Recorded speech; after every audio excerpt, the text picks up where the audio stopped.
Aegon the Conqueror's prophetic dream of the long night. It's a big deal on House of the Dragon, but George R.R. Martin has said that it's something that happened in the book canon as well. That means that it wasn't just Rhaegar Targaryen who was thinking about the prince that was promised and the end times, but rather many or even most of the Targaryen monarchs that ruled during the 281 years of their dynasty. So, what did the Targaryens do with such prophetic knowledge? How did they handle it? How was it passed down? And what does all this mean for the story of A Song of Ice and Fire?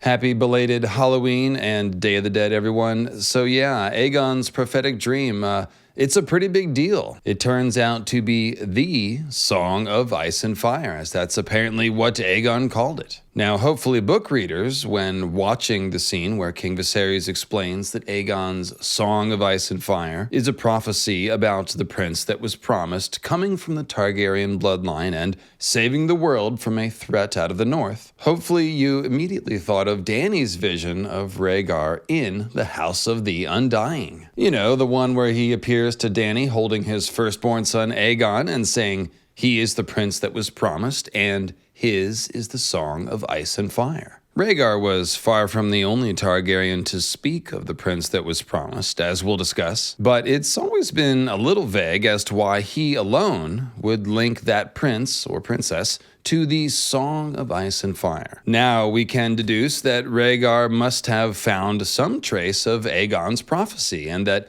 the book version of Aegon's prophecy must also be called The Song of Ice and Fire, or at least it must contain those words. And that means that there is some kind of line of transmission between Aegon and Rhaegar, and now Dany, that spans the entire length of the Targaryen dynasty. This is interesting for all kinds of reasons. First, it basically places all the Targaryen monarchs, or at least many of them, in the position that we've always thought of Rhaegar as being in that every Targaryen who knew about this prophecy would think about themselves as being responsible for not only the Seven Kingdoms, but the eventual fate of the entire world. We saw poor King Viserys stewing, if you will, in that pressure cooker on season 1 of House of the Dragon, and now we can essentially imagine most Targaryen monarchs dealing with that same crushing weight of responsibility. Secondly, the idea that Aegon had such a specific prophecy about the coming return of the Long Night and the others causes us to re-examine any and all passages where the Targaryens are talking about dreams or prophecy of any kind.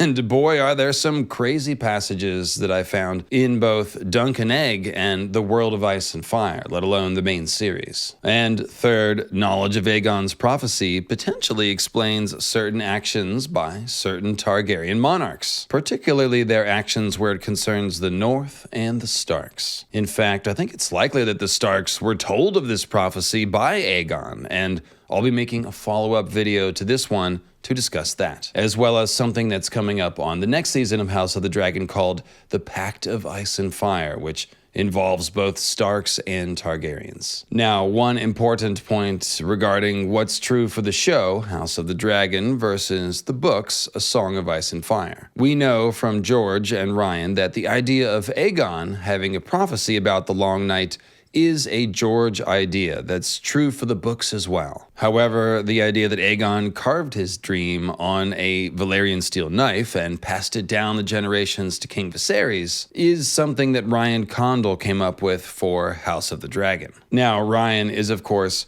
coming up with things for House of the Dragon in close consultation with George, as opposed to just sort of pulling ideas out of left field. And that seems to be particularly true concerning the Targaryen lore and the dragon lore. More importantly, though, I think it's simply logical to assume that Aegon would have wanted to pass his advanced knowledge of the White Walker threat down to subsequent Targaryen kings, or else the warning isn't much good, right? The fact that Rhaegar seems to have learned of it is, of course, further evidence that Aegon did record it and preserve it by some means. So today we'll deal with the general ramifications of the prophecy, we'll trace the knowledge of the prophecy back through time, and at the end we'll talk about whose hands it would have had to pass through to reach King Viserys specifically, as it does on the show.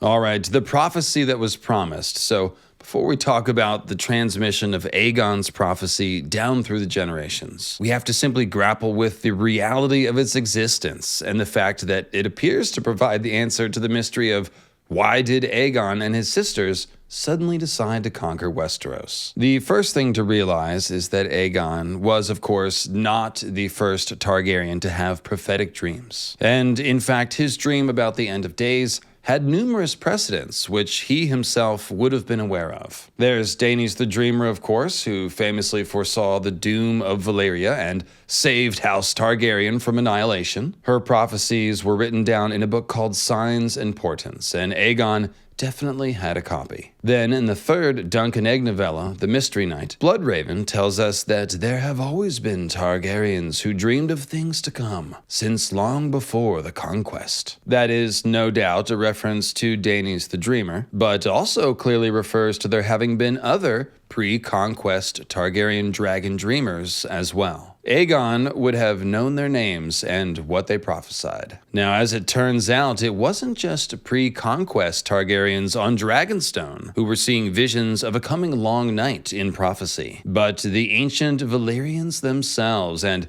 shout out to my friend Timatelix at Dracaris5267 on Twitter, who caught this obscure passage in the World of Ice and Fire that I had either missed or forgotten about, I'm embarrassed to say. The maesters writing the World of Ice and Fire tell us, stunningly, that Septon Barth had a belief that ancient Valyrian priests had prophesied that the doom of man would come out of the land beyond the narrow sea, which of course means Westeros. Now, Barth also speaks of a somewhat similar sounding Valyrian prophecy that, quote, the gold of Casterly Rock would destroy them, which is a clue about the Doom and the Faceless Men. Check out The Doom Was an Inside Job. And quite honestly, that quote got a lot more attention in the fandom when the World of Ice and Fire came out. But wow, that first one, Barth knows his business concerning Valyria, so we can assume that this is true and that there were prophecies about the doom of man, meaning the end of the world, in ancient Valyria. Now, as huge a find as this is, we shouldn't really be surprised. After all, we know that an ancient prophecy from Ashai,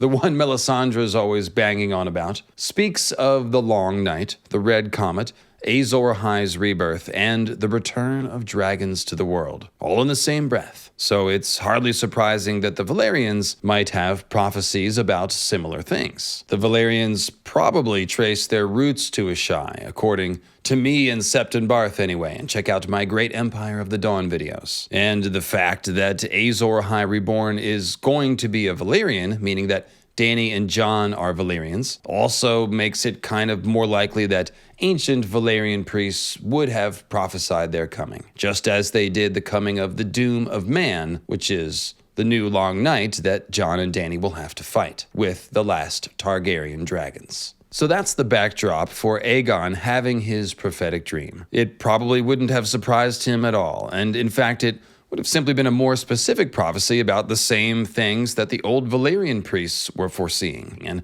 perhaps Daenerys the Dreamer as well. If the Valyrians were aware of the ancient Ashai prophecies of Azor Ahai's return, as I suspect they were, then it's likely Aegon would also have been aware of those, and would have thought of them when he himself dreamed of a dragon-riding savior who would fight a mysterious threat from the north. The memory of Daenerys the Dreamer's vision and how accurate it was would of course still be very fresh in the minds of Aegon and his sisters, since it's the only reason why their great-great-great-great-grandparents aren't tiny pieces of char on the ruined Valyrian Peninsula. And that is why it's very, very believable that Aegon and his sisters would actually go the distance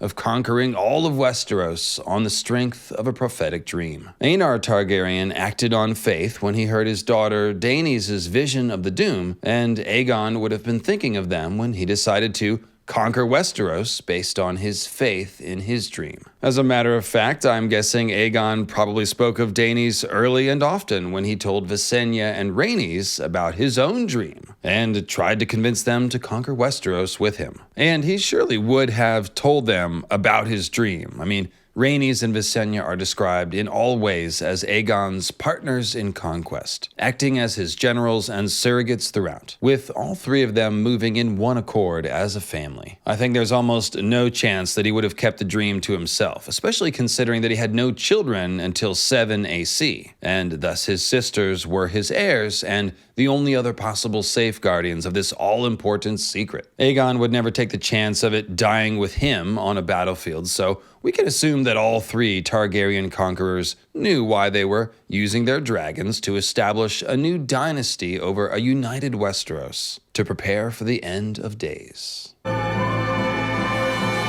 Now, it must be said, friends, the idea that Aegon had a prophecy of the Long Night and passed it down to his descendants really should not surprise anyone or throw anyone off, because we already knew that it was more than just Rhaegar and Maester Aemon who were trying to decipher prophecies about the Long Night and the prince that was promised. Most notable is this other passage from the Mystery Night, which takes place many decades after the last dragons have all died out. So, while the prospect of dragon's eggs one day hatching again is being discussed, Egg says, "Someday the dragons will return. My brother Darren's dreamed of it, and King Aerys read it in a prophecy." So what's important to realize here is that neither Daeron or Egg is the heir to the king, who is King Aerys, their uncle. And Egg is only 9, and yet they're both in on the Targaryen family secrets. And what secrets? Here we have references both to dreams about dragons returning, as well as older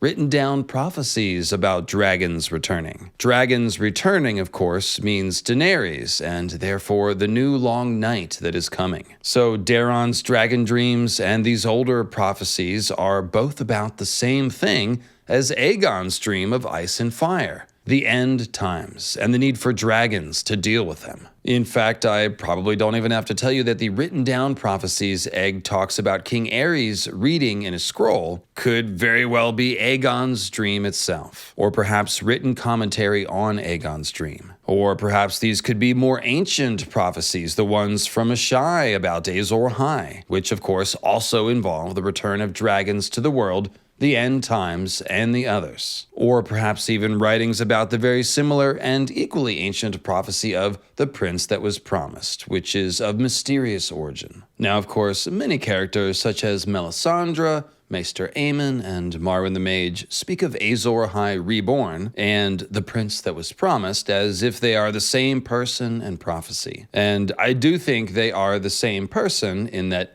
that person is both Jon and Dany. So that's a pretty interesting snapshot into the Targaryen royal family, right? And it shows us that, at least at this time, they were basically workshopping these mysteries as a family unit. If Egg and Daeron know, then obviously their father Maekar knew, and Maekar was actually also Aerys' heir for a time as well, and of course would have been told then. And keep in mind, this was all after Baelor the Blessed, the book burner, so we know that Baelor didn't come anywhere close to erasing all the good stuff. Now, Egg and Daeron are Maester Aemon's brothers. That's right, Maester Aemon is that old. And of course, we know that Maester Aemon dreams of the red comet and dragons in the snow. We also know that Aemon is well familiar with the prophecies of Azor Ahai and the prince that was promised, and that he shared his knowledge with his great-great-nephew, Rhaegar, and that they collaborated on interpretation. Check out this other passage from Sam's Bravos chapters of A Feast for Crows, where Maester Aemon is on his deathbed, and please forgive me for not doing my Maester Aemon voice. I'm trying to rest up my vocal cords a little bit and take care of them. They've been a little strained lately. Too many Nanny Vhagar interviews, I guess. "No one ever looked for a girl," he said. "It was a prince that was promised, not a princess. Rhaegar, I thought. The smoke was from the fire that devoured Summerhall on the day of his birth. The salt from the tears shed for those who died. He shared my belief when he was young, but later he became persuaded that it was his own son who fulfilled the prophecy, for a comet had been seen above King's Landing on the night Aegon was conceived, and Rhaegar was certain the bleeding star had to be a comet. What fools we were who thought ourselves so wise. The error crept in from the translation. Dragons are neither male nor female. Barth saw the truth of that, but now one and now the other, as changeable as flame. The language misled us all for 1,000 years. Daenerys is the one, born amidst salt and smoke. The dragons prove it. Just talking of her seemed to make him stronger. I must go to her. I must. Would that I was even 10 years younger.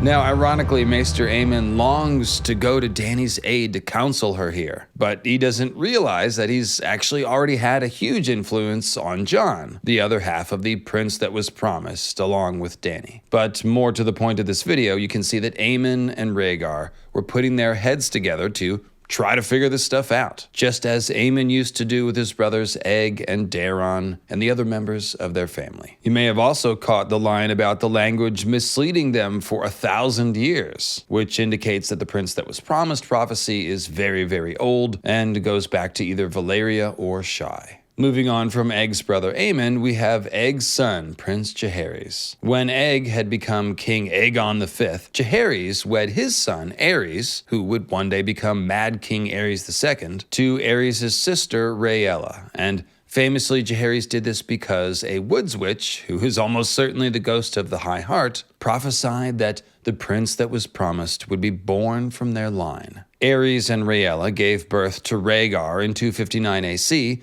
and Dany in 284 AC. So that prophecy turned out to be true. And knowledge of these circumstances doubtless gave Rhaegar an early start at being obsessed with the prince that was promised prophecy, and eventually thinking that it applied to him or his children. What this all means is that there's basically a direct line of transmission and collaborative interpretation from the time of Aerys I and Maekar, which is around 209 AC, all the way down to Rhaegar in the 80s. The 280s, that is. All this we knew years and years ago, so finding out that Aegon was thinking about the Long Night too, well, like I said, it shouldn't surprise anyone. As I mentioned earlier, it really would make a lot of sense if the book version of Aegon's dream is also called The Song of Ice and Fire, and that is where Rhaegar picked up that language. Let's take a look at the full passage from Dany's House of the Undying dream vision from A Clash of Kings, which is seemingly a vision of Rhaegar with Elia and their son Aegon. The man had her brother's hair, but he was taller, and his eyes were a dark indigo rather than lilac. Aegon, he said to a woman nursing a newborn babe in a great wooden bed, what better name for a king?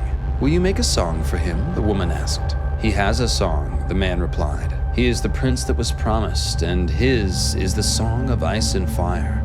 He looked up when he said it, and his eyes met Dany's, and it seemed as if he saw her standing there beyond the door. There must be one more, he said, though whether he was speaking to her or the woman in the bed, she could not say.